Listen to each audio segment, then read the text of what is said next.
Un peu de musique également ce matin au programme. Vous le connaissez peut-être, il s'appelle Idan Reichel, c'est un chanteur israélien. Et bien, il sort son premier album solo. Il a travaillé avec des artistes du monde entier et c'est d'ailleurs produit à plusieurs reprises sur la scène du Bataclan. Il est connu pour son engagement en faveur de la paix et reste très marqué par les attentats de Paris. Shani Narshoni avec Julia Ganantia.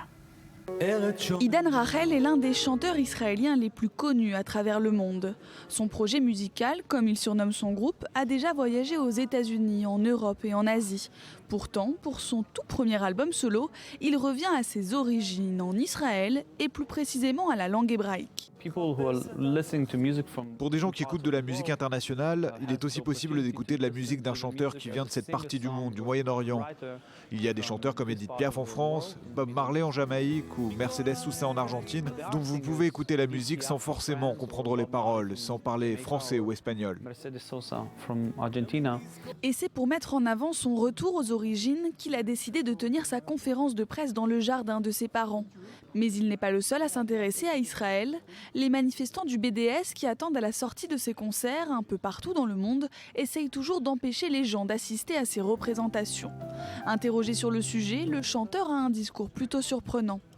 Il faut garder en tête le fait que les gens du BDS sont des gens qui se sentent concernés.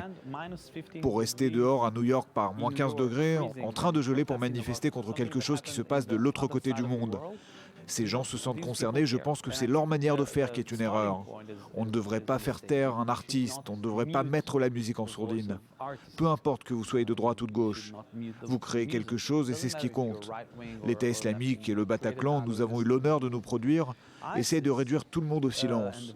Et c'est quelque chose qu'on doit traiter d'une manière complètement différente.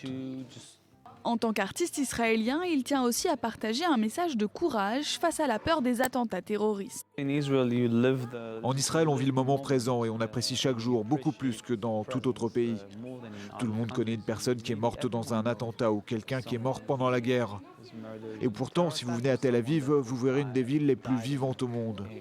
Quand vous marchez dans les rues de Tel Aviv, vous n'avez pas peur du tout.